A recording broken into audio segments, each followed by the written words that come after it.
Hi, I'm Rich Miller. At Virtua, we believe citizens need to be informed about the important healthcare issues affecting their lives. That's why we're proud to support healthcare programming produced by the Caucus Educational Corporation and their partners in public television. Funding for this edition of One-on-One with Steve Adubato has been provided by the Russell Berry Foundation, Virtua, Partners for Health Foundation, partnering to make our communities healthier, better places to live. QualCare Inc., a managed care company administering health plans that care about your health care. Johnson & Johnson, Kessler Foundation, changing the lives of people with disabilities. And by ADP, a comprehensive provider of human resources technology and services. Promotional support provided by Meadowlands Regional Chamber, building essential connections that drive business growth. And by bestofnj.com, covering all New Jersey has to offer. This is One-on-One. I'm an equal American just like you are. The jobs of tomorrow are not the jobs of yesterday. Look at this. You got this? Here it is, man. Look at that. Life without dance is boring. When you first heard that they were doing Charlie Rose and Gayle King, didn't you go, what? Do you enjoy talking politics? No. People call me because they feel nobody's paying attention. Our culture, I don't think, has ever been tested the way it's being tested right now. Such a good question. High five. Hi, I'm Steve Adubato. This is part of NJTV's In Your Neighborhood series. We're in beautiful Camden, New Jersey, and we are proud to be interviewing two very special people. A gentleman that is no stranger to the folks in this Camden area. World Be Free. He is ambassador to Sixers basketball. We'll talk about that career in just a second. And Amy Hever is executive director of community engagement and the Sixers at the Sixers Youth Foundation. How you doing? Good, good. Thank you. Now this guy's special, very special, no? He is. He is part of Camden, Philadelphia lore with the Philadelphia 76ers, is he not? Absolutely. Now, you played from what years? Well, I came in prehistoric days. I came in back in 75, and I retired in 89, 90. This is part of the In Your Neighborhood series that our production company, the Caucus Educational Corporation, is contributing to this great initiative in your neighborhood with NJTV. But the Sixers and Camden have a very tight connection, do they not? Well, they always have.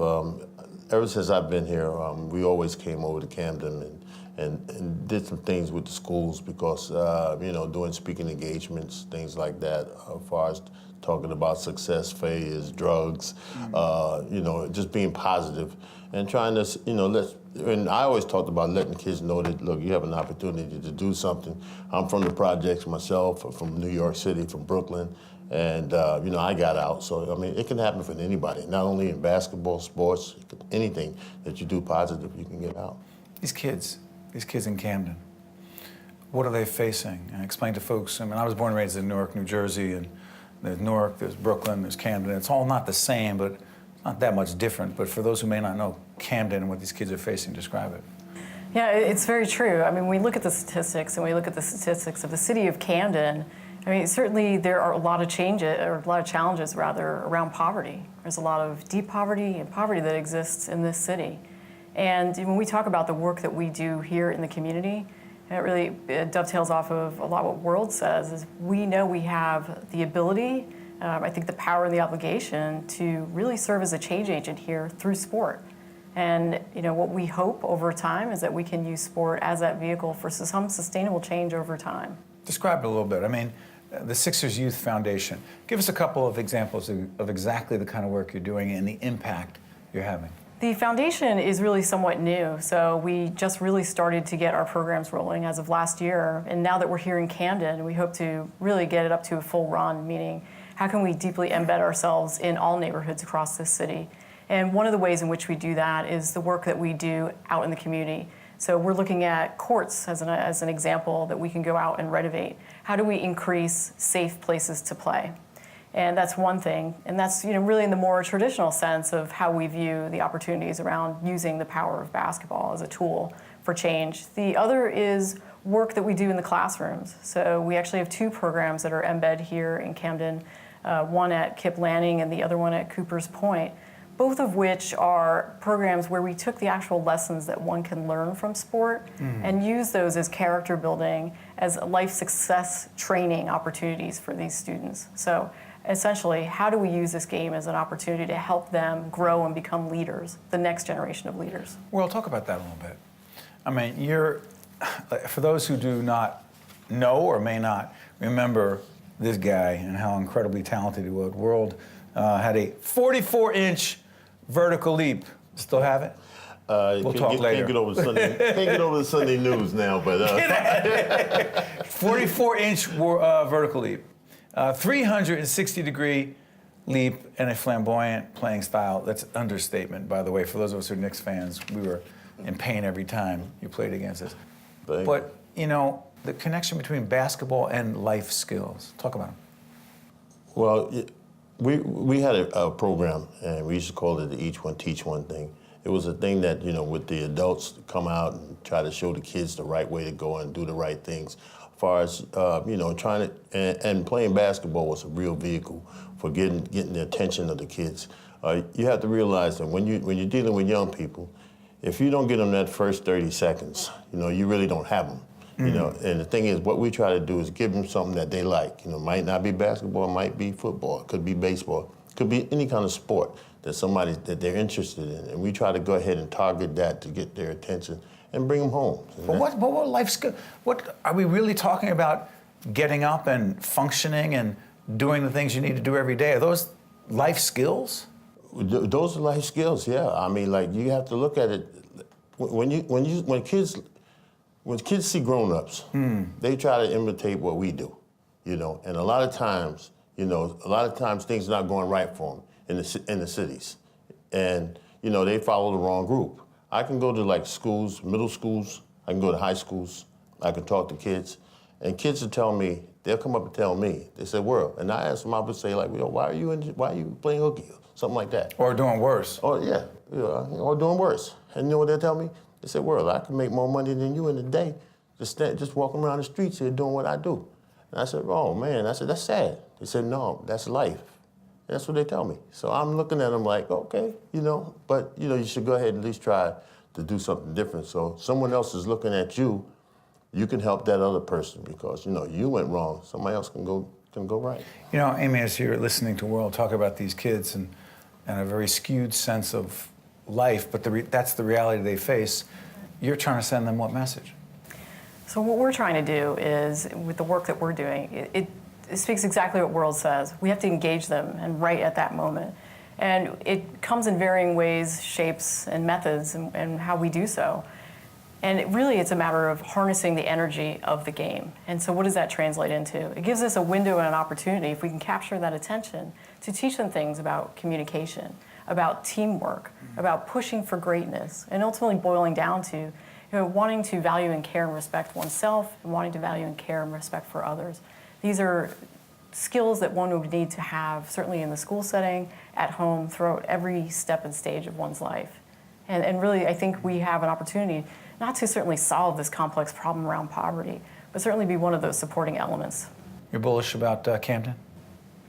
I think, coming here to Camden, it's not only a tremendous opportunity, obviously, for the Sixers, and to build this world-class facility, but there's so much growth, there's so much opportunity here.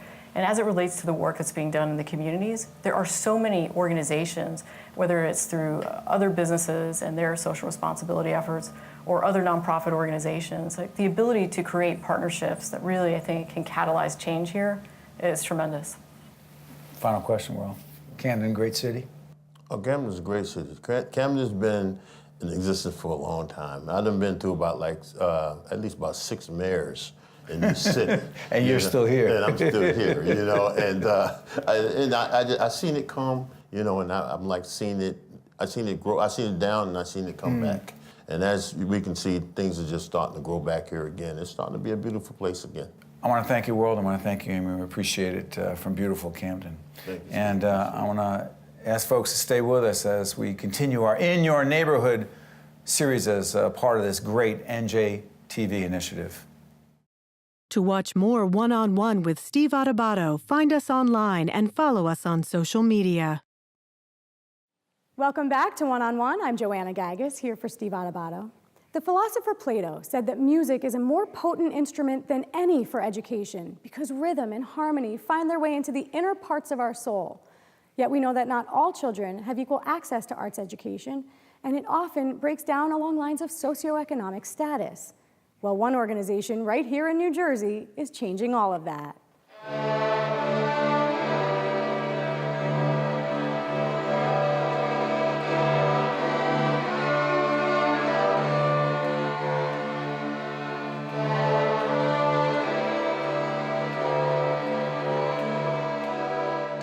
We wanted to bring children here and give them a chance to be exposed to the arts because many of the parents in the community could not afford to provide that type of service for their children.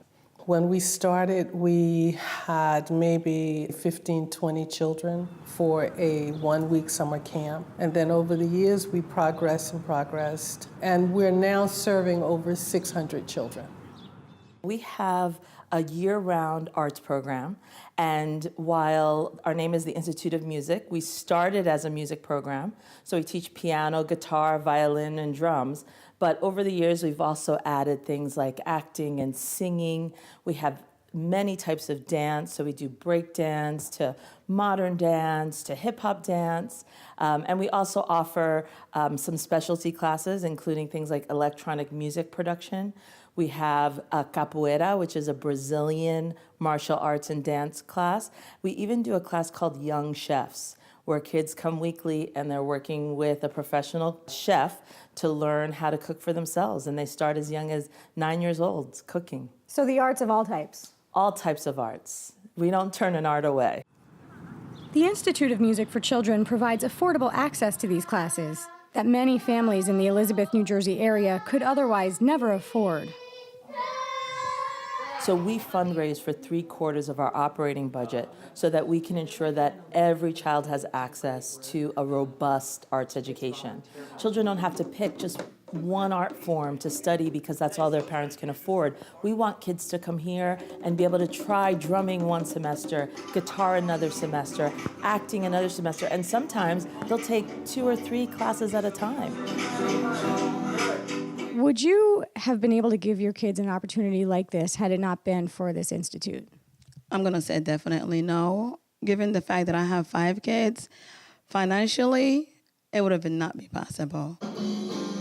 The other thing is that we start as young as age 3, and we go through teens, and then we even offer classes to adults. So really the entire family can come here and be a part of the Institute. And we do have sometimes entire families taking classes here. They really enjoy being here. They feel like the teachers and even the staff that are here are very supportive and warm, and it feels like family. And I did a salsa class, and Monique did an African dance class, and I also took bass. So it's been amazing, even for the parents. What do we know about the impact that arts education has on a child's ability to succeed? We have seen study after study that children that are involved in the arts have, number one, higher grade point averages. We're also seeing things like college, there's 20% lower dropout rates for children that are involved in the arts. And they're going beyond their bachelor's and going to grad school. And we're seeing that at higher rates as well.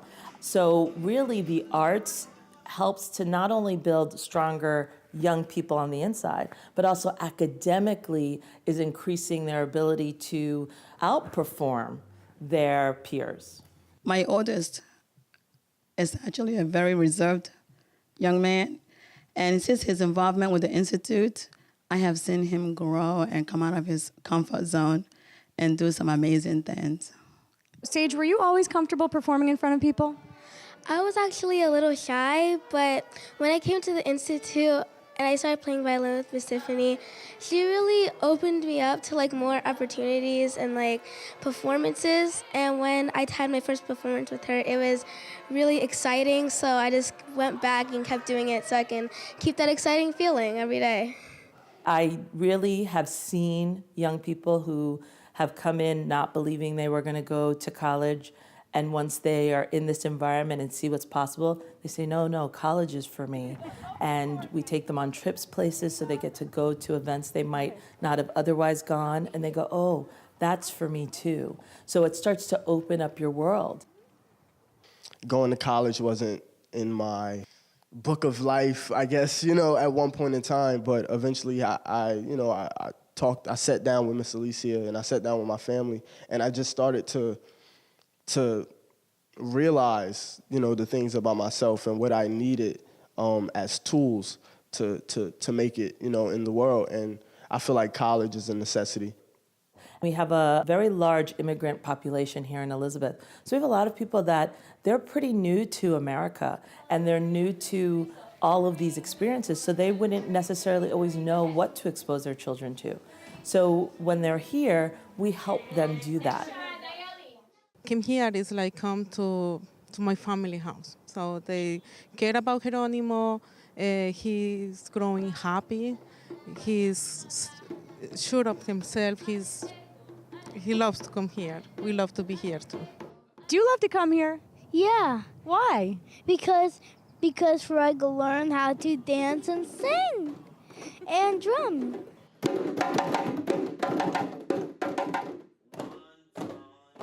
This program also helps kids learning to overcome emotional and behavioral challenges, as well as kids who are victims of domestic violence in the home. Sometimes children have gone through a lot and they're coming in with maybe some anger issues or just feeling very low about themselves. Also, being able to deal with some of their issues, whether it's I'm really shy, or I have a learning disability, or I struggle with ADHD. We are accepting here. You come here and there's an institute way, and there's a way that we talk to each other. There's a way that we address one another, especially when there's a conflict, and kids learn quickly. Sometimes he loses focus very easily. So in the Institute, they've been really great about finding different strategies and different techniques to help him out. We want to equip children to be able to go out into the world and have a successful life.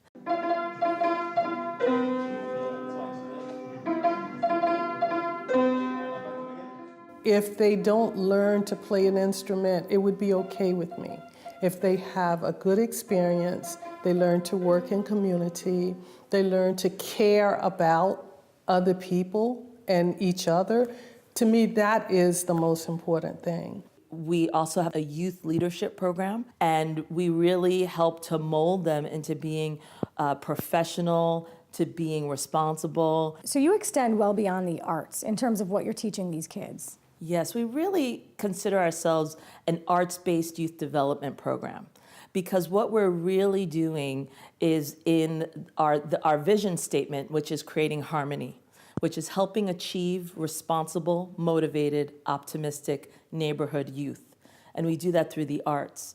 And that is our motto by which we function, is that our goal is really to help build happier children that feel good about themselves and that can eventually give back to the community. So in 2016, the Russell Berry Awards for Making a Difference named you as an honoree. Yes. What did that award mean to you, to the work that you've put into this organization, and to the organization itself? To me, it's still hard for me to believe that I was one of the finalists. And I guess I'm just so close to the work that we do that sometimes I forget the importance of it. But it gave us more publicity. So I think more people are aware of us now as a result of that. And how do you think that will impact the organization? I think it will help us to continue to grow and to be a stronger organization.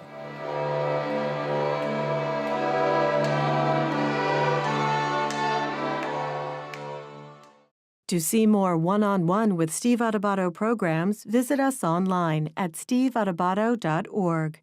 If you would like to express an opinion, email us at info@caucusnj.org. Find us on Facebook at facebook.com/Steve Adubato PhD, and follow us on Twitter at Steve Adubato. We are pleased to welcome Wendy Oxenhorn, Executive Director, Jazz Foundation of America. How you doing? I'm good. How are you? Great. This organization does what? For whom? Okay. You know, if you think of the world without music, it would be devastating. I think there isn't one person alive who music has not allowed them to not commit suicide after a divorce, celebrate their marriages and their relationships and their lives. So we are the folks that take care of the musicians when things happen to them, because this is an unusual population of people. These are folks that were independent, never would think of taking help from anyone their whole lives. They came up at a time when the opportunities were different. And these are folks that made it on their own. They were the kings and queens traveling through Europe. They were famous and revered, and they found a really interesting way to be in the world, especially people of color. So this is someone who, at a later time in their life, when the phone stops ringing and you're too old or too ill to tour, you never went to doctors, you never got paid properly. For instance, when you did a record with Frank Sinatra, you'd get $300. You'd be thrilled. You'd pay your rent. They perform with Sinatra, they get $300. You get a $300, say, you know, to record. And then Sinatra would get the royalties when the album sold. And then when CDs were invented, there was nothing that covered that, so you didn't get anything on that. So you'd get these one-time little buyouts, or when you'd go and perform places, there's no health insurance, there's nothing to cover you. So later in life, you end up in a pretty rough way. So what do you do for them? Some of the specific programs. Okay. First of all, if someone is sick or ill, or you know, something happens, and I'll give you a quick story. We had this great guy, Jimmy Norman, who co-wrote "Time Is on My Side," the tune that made the Rolling Stones famous. He had had a triple bypass. He couldn't tour with the Coasters. He had been with the Coasters for 30 years. He never got a dime for that tune because he didn't get the publishing rights. So here is someone who was about to be evicted. It was heartbreaking. I went to court with him, and we convinced the landlord's attorney that this guy is a national treasure. He was also the guy who first produced Bob Marley. Bob Marley wanted to be an R&B star, and he told him, go back to your roots. So this was an important historical figure. We ended up, wonderful things happened for him. The landlord didn't press charges. He excused him from the 2 years back rent. In cleaning up his apartment, we found him and Bob Marley recording on a cassette in his place in the 70s, tunes that were never before heard. And it ended up selling at Christie's. And so he got himself an editing suite. He paid his back rent. Life was beautiful. He got an article in the New York Times acknowledging who he was. Judy Collins. I'm sorry. Oh, yes. I'm sorry. But that's because of the work that your organization did to help him. Well, but of course, because of, you know, what His he work, did in the his world. art. Yeah, we were fortunate enough to be able to serve. It was an honor. But the best part was Judy Collins picked up his version of "Time Is on My Side," put it on her label, and with all this, the New York Times, everything, you know what he got out of the whole deal? A $60 a night weekly gig at a steakhouse. But it kept him alive for years because he now had somewhere to go. Wow. It was really beautiful, but that's an example of what we do. So in someone like that, who we didn't find a cassette of him and Bob Marley playing, and they were about to be evicted, we would pay the rent. We would get their groceries. Why do you, Wendy, have so much passion for these artists? I think because music has been there throughout my whole life. It's everything that ever motivated me and was beautiful in this world. I started as a ballerina. Yes, very accomplished ballerina. And I had a terrible injury. It was devastating.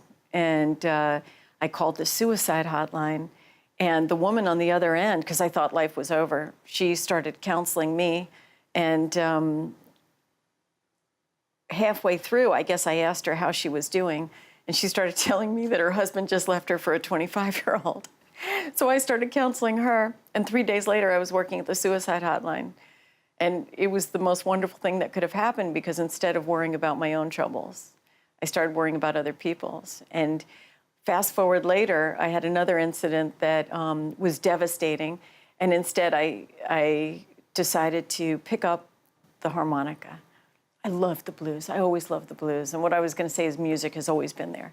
You know, that's what took me through. Anytime anything terrible happens, you put on your music and you're okay. That's true. So it is true. So I started playing blues harp in the train stations with this great old man from Mississippi. But you know how the universe works.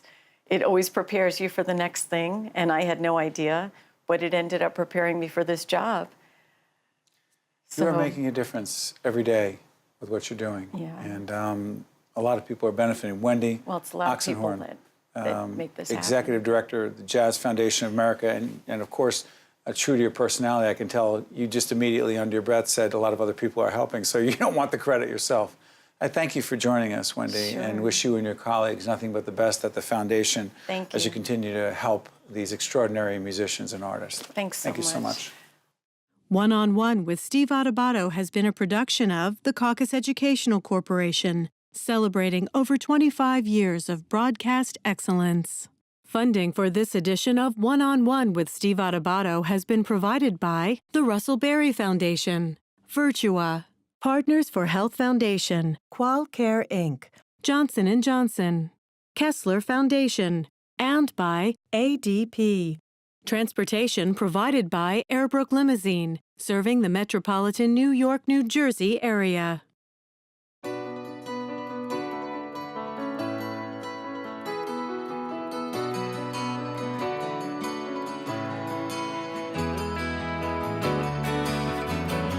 At Virtua, we don't cut the quad tendon for knee replacement, so you don't have to cut anything you love to do.